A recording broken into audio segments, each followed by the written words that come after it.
We're going to do an installation of the WarmCarNow plug-and-play remote starting system for 2016 to 2022 Toyota Tacoma.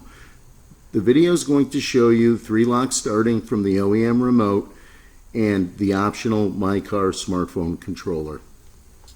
We're going to start the disassembly by removing the two 10mm screws from under the dash. We're going to pop the kick panel out to expose another 10mm screw right here. We're going to go ahead and we're going to sneak this screw out without dropping it into the kick panel. Now we're going to go ahead and we're going to apply outward pressure. The clips are pretty tight, so just going to wiggle it a little bit. And we've got it started on the bottom.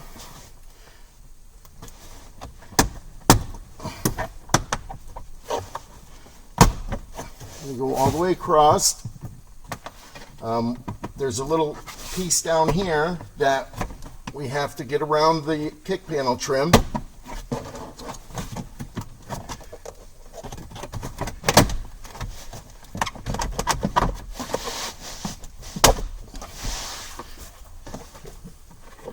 And we'll go ahead and we'll unplug all of the plugs from behind the dash panel. We're going to unplug all of the electrical connections behind the dash panel. We're going to unclip the hood release cable from the hood release lever. I'm going to go ahead and we're going to pop the white piece over. Now you'll be able to pull back on the hood release and get the cable to come out.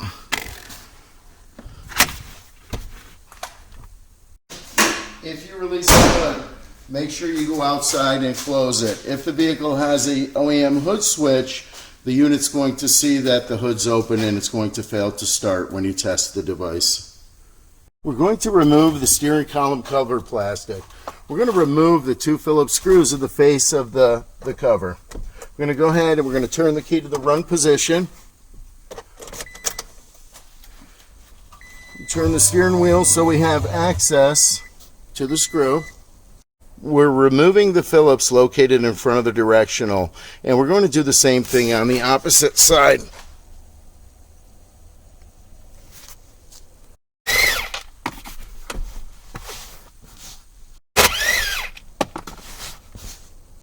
We're going to use our pick tool or small screwdriver to create a gap in the column cover plastic parts. So we're going to go ahead and we're going to put the pick tool up in here and we're going to pry down like this.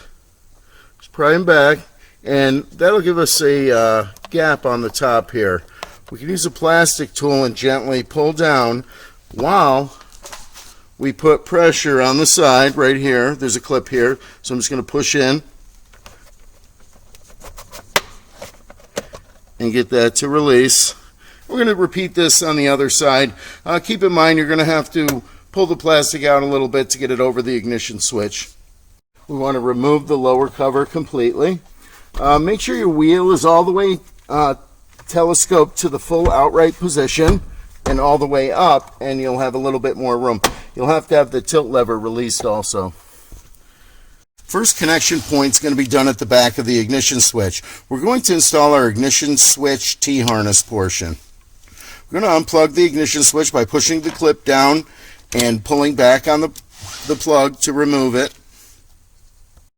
To install the ignition portion of the T-harness, we're going to go ahead and find the ignition plug that matches the plug we removed, and we're going to plug it into the back of the ignition switch.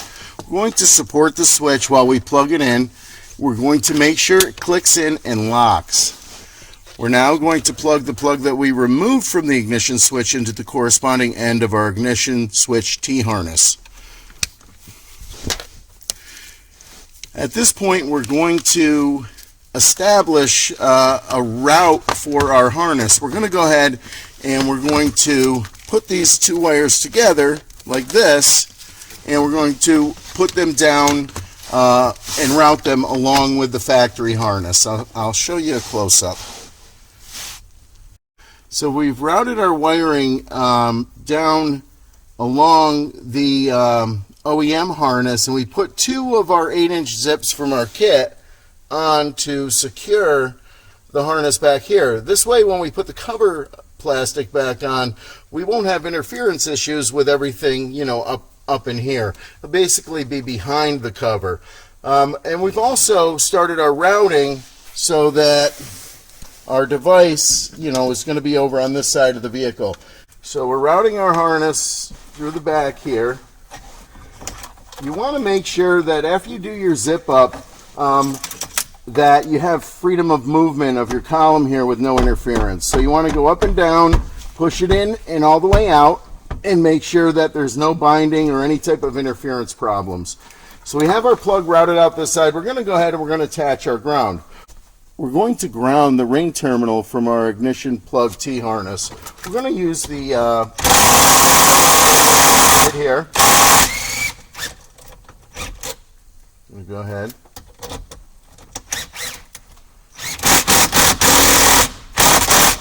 And make sure we tighten it. And we're going to have quite a bit of ground wire left. What you can do is you can put it along the ignition T-harness, and you can do something like that and put another zip tie around the wires here. Our next connection point for our secondary T-harness is at the BCM of our vehicle. Looking at the BCM, we're going to be dealing with this plug right here. We're going to go ahead, we're going to press the clip in and remove the plug from the BCM. We're going to locate our T-harness BCM plug, and we're going to plug it into the BCM.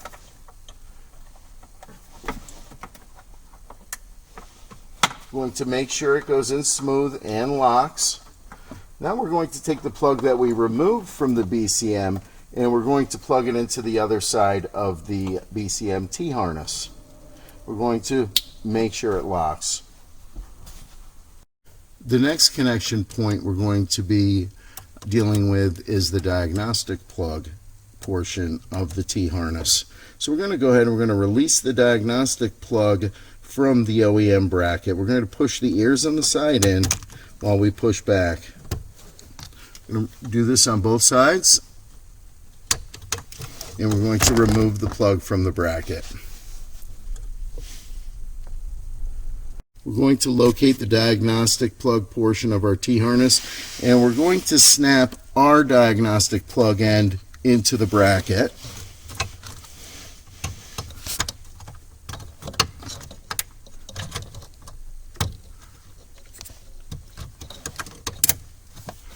Now we're going to plug the diagnostic plug end that we removed from the plug into the other side of our T-harness. Make sure it plugs all the way in.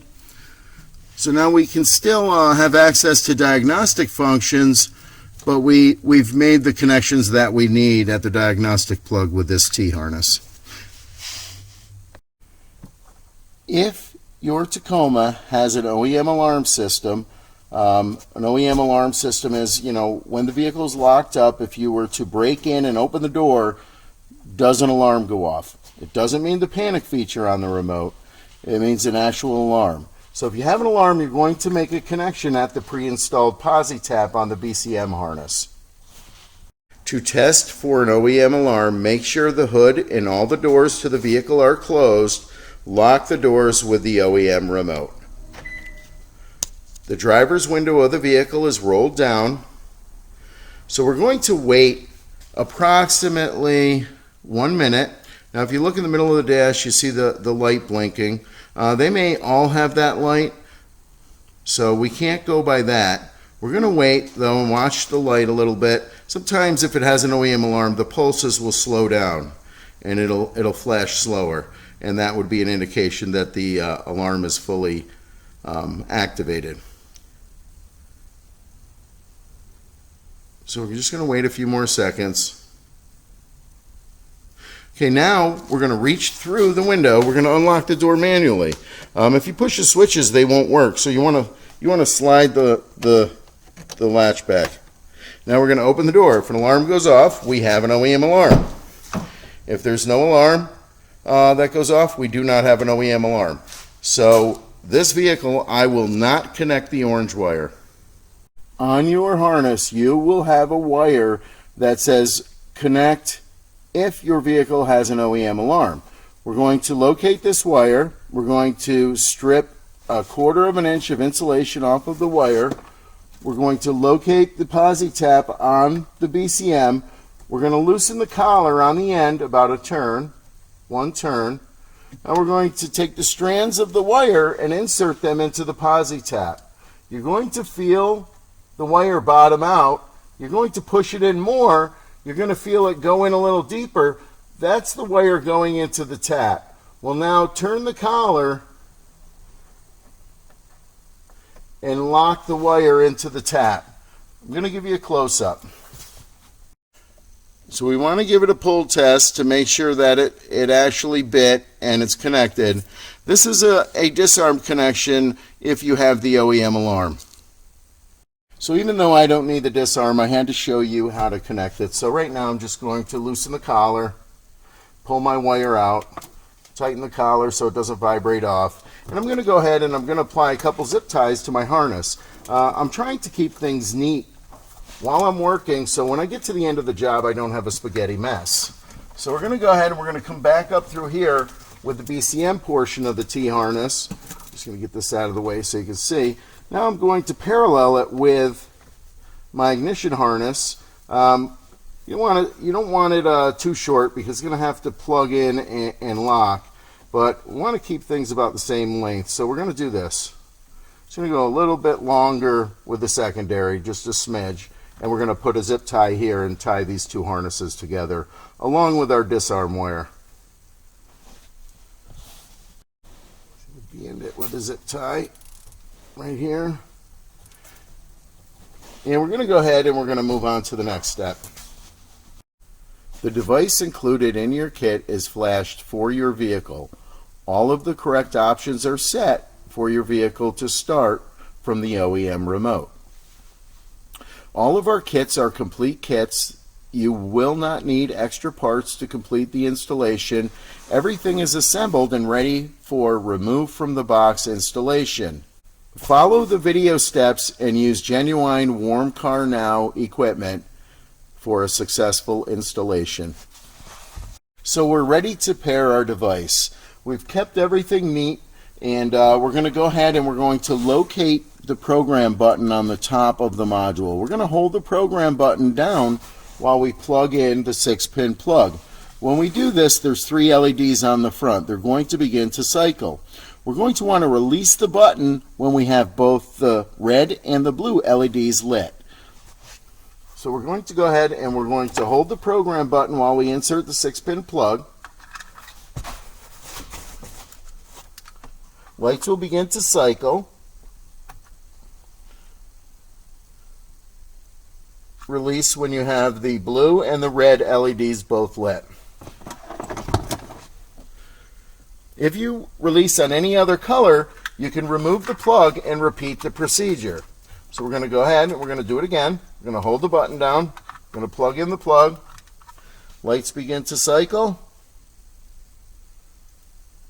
Release on blue and red.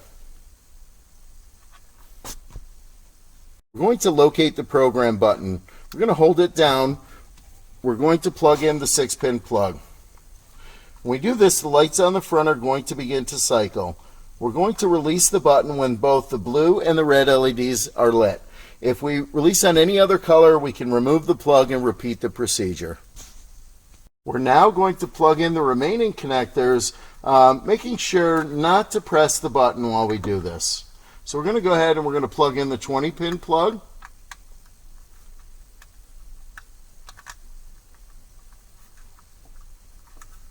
We're going to make sure it clicks and locks. And now on the back side, we're going to plug in the white plug. With all the plugs plugged in, the light should still be solid if we did not touch the button. So now we're going to press and release the program button 10 times. 1, 2, 3, 4, 5, 6, 7, 8, 9, 10. Now we're going to count the flashes. Now to verify that we pressed the button 10 times, we can count the flashes. We should have a repeating 9 flash of both lights. So we're going to wait till they stop. 1, 2, 3, 4, 5, 6, 7, 8, 9. 9 flashes. And the 9 flashes will repeat. We verified that we have 9 flashes. We're going to put the key in the ignition. We're going to turn the ignition to the run position. We're not going to start the vehicle. When we do that, the blue and the red are going to flash out. They're going to turn off. The blue light's going to come back on, flash rapidly. At this point, we're going to shut the key off and remove it from the ignition. Module programming is complete. We can test our remote starter. So we're going to go ahead and we're going to lock the doors 3 times.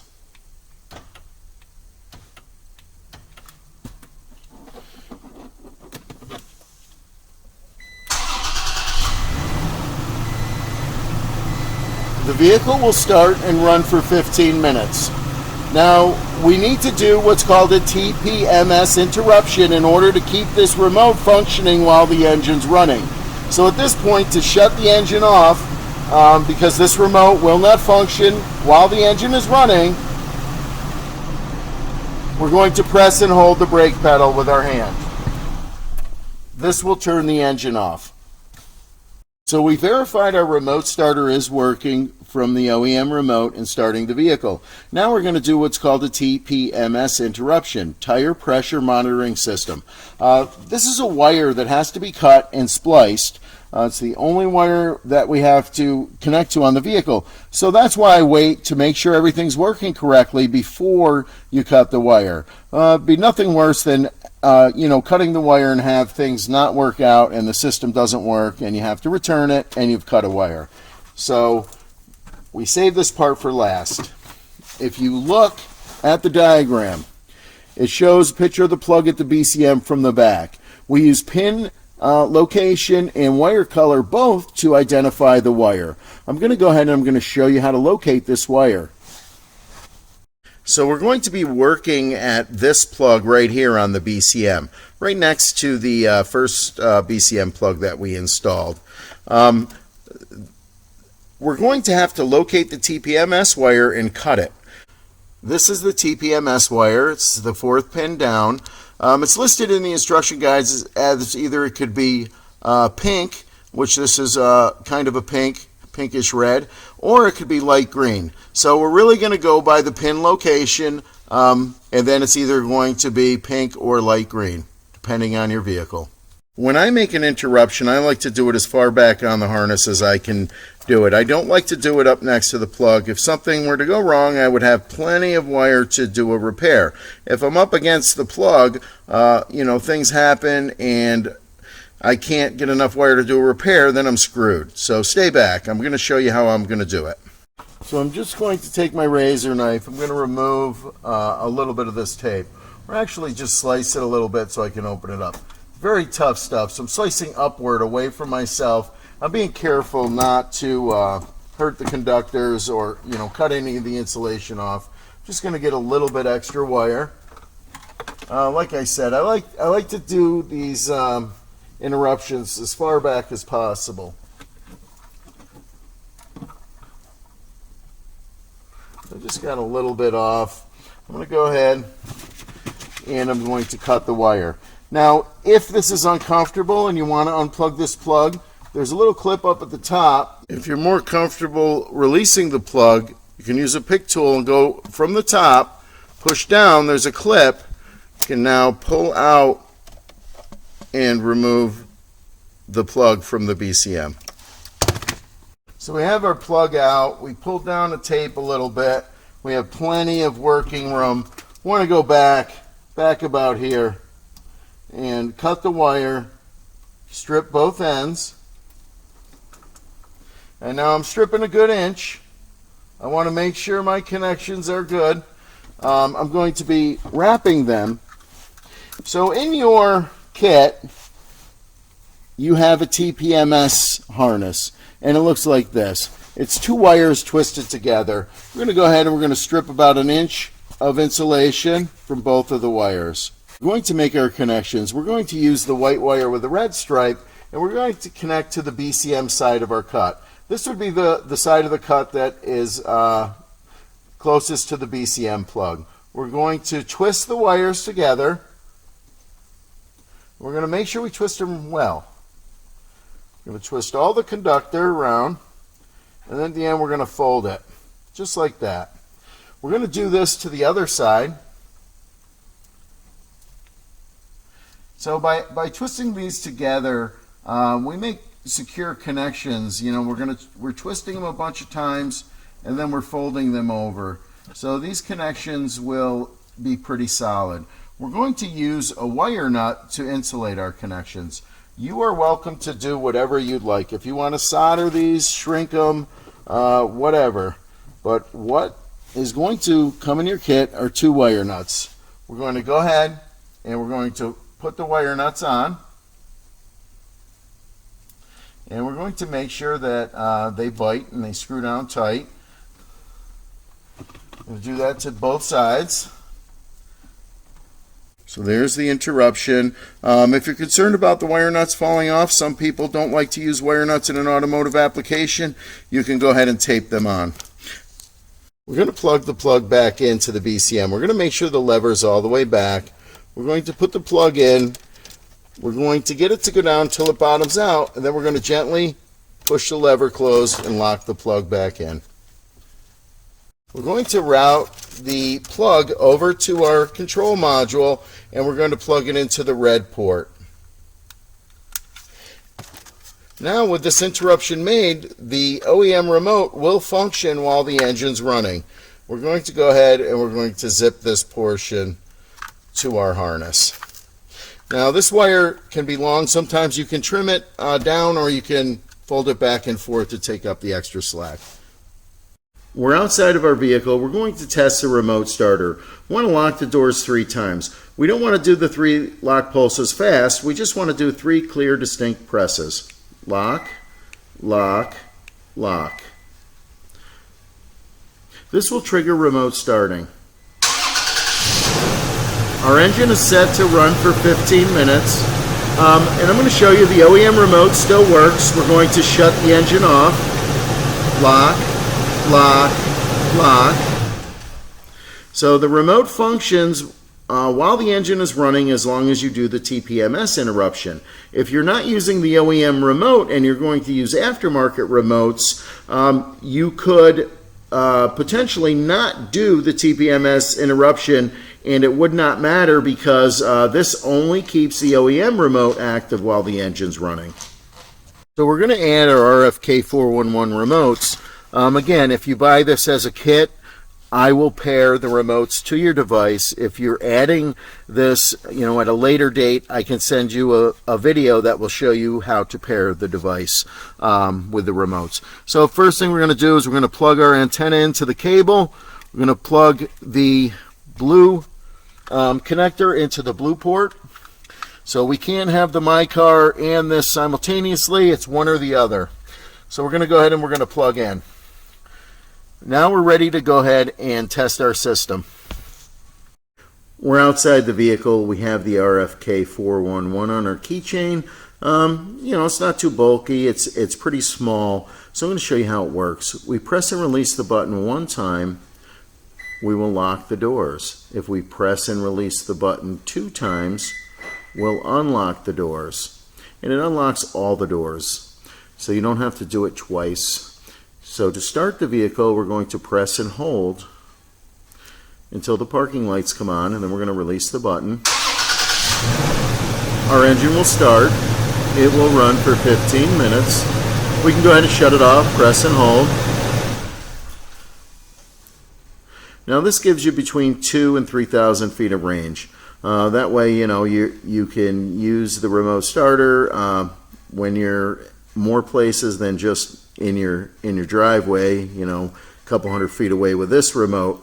And of course you retain the ability to 3-lock start the vehicle.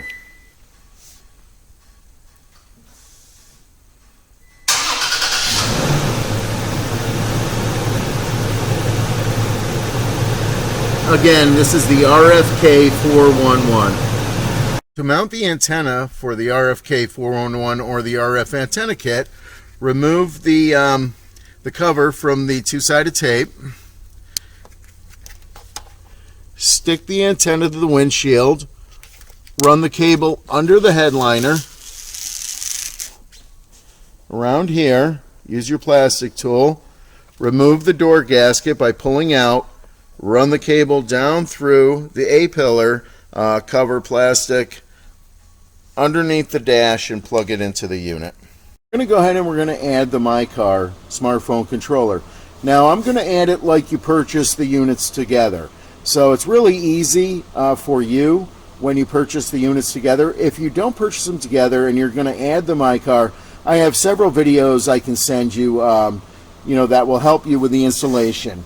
So it's very simple. You'll get the MyCar unit already configured and set up for your device. You'll simply plug our blue plug into the blue plug on the module. It's the 4-pin right next to the white plug. So we're going to go ahead and we're going to plug that in.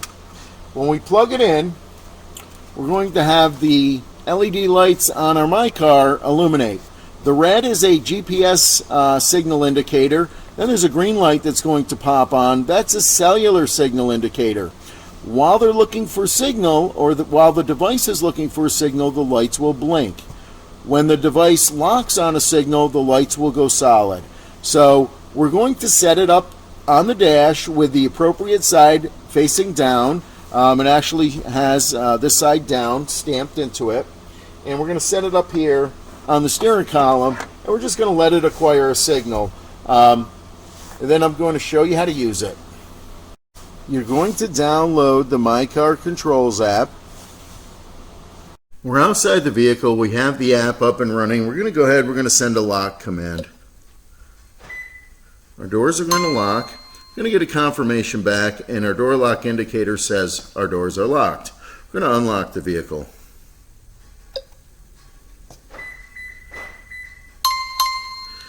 We have our door lock indicator showing doors are unlocked. We received our confirmation chime. We're going to go ahead, we're going to start the vehicle.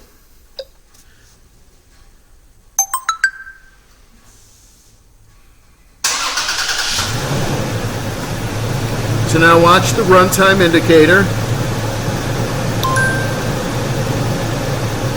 It's going to show you we have a 15-minute run cycle. Now we'll go ahead and we'll shut the engine down.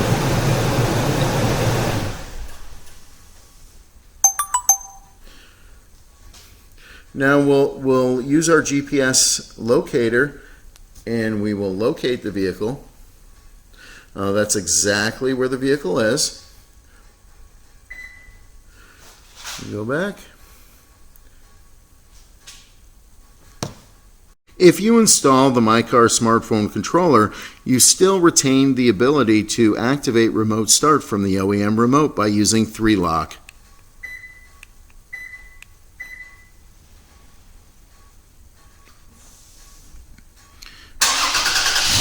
I'm going to show you my zip up location. I'm going to start with the 14-inch zip through the hole here. We're gonna put it through the hole, then we're going to just bend the zip like this couple times so we get it like this, so it's kind of hooked here. And we're going to go around the top of the BCM mount here. Okay, so you see where I am. Now we're just going to start that zip tie in here. We're not going to tighten it all the way. It's going to pull it down a little bit and get our unit up here. And we're going to take another zip tie and we're going to zip to this harness right here. So we're going to go in this side, in this mounting opening of our unit. We're going to go up around this harness and we're going to go ahead and we're going to start the zip. We're not going to pull it tight. We're going to wait. We're going to get our unit up in here perfect. Then we're going to pull the zip ties tight, both sides. We don't have to be super tight on the BCM side. Just get it in there snug. Then we're going to use one more zip, and we're going to find the base of the harness where we put all the wires together, and we're going to go ahead and we're going to apply the zip tie here. We want to make sure we don't have our plugs that are going to go back to all the switches commingled with the wires that we're zipping up here. So we're going to go ahead and make sure we have all of these harnesses not mixed in. And we're going to take one more zip tie. We're going to put it down around here.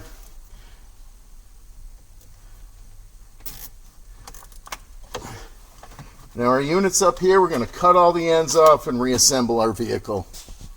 We're going to carefully trim the ends of our ties. Being very careful.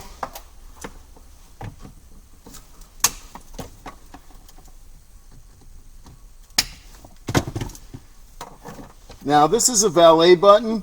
We can keep this accessible. I usually zip tie it underneath the dash to a wiring harness, but I leave it accessible. We can disable remote starting using the valet button, and we use the valet button to add RF antenna kits and smartphone controllers. When you're reassembling underneath the steering column, there's a little black clip back here. We want to make sure that clips onto the white plastic. If it doesn't clip on, this won't be all the way up, and what it'll do is it'll make the steering column and the wheel touch. You won't have this gap because this thing will be cocked down and it'll drag here and make noise. So make sure all your wiring's out of the way enough so you can get this to snap right there. See, if it doesn't snap right there, then it's not on correctly.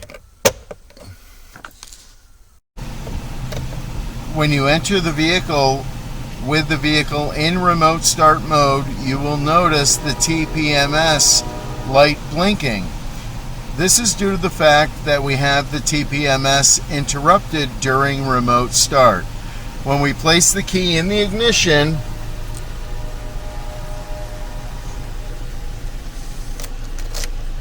and turn the key to the run position, one big click, one small click, and then we press and hold the brake pedal, the remote starter will turn off, the TPMS interruption will be restored, and the light will turn off.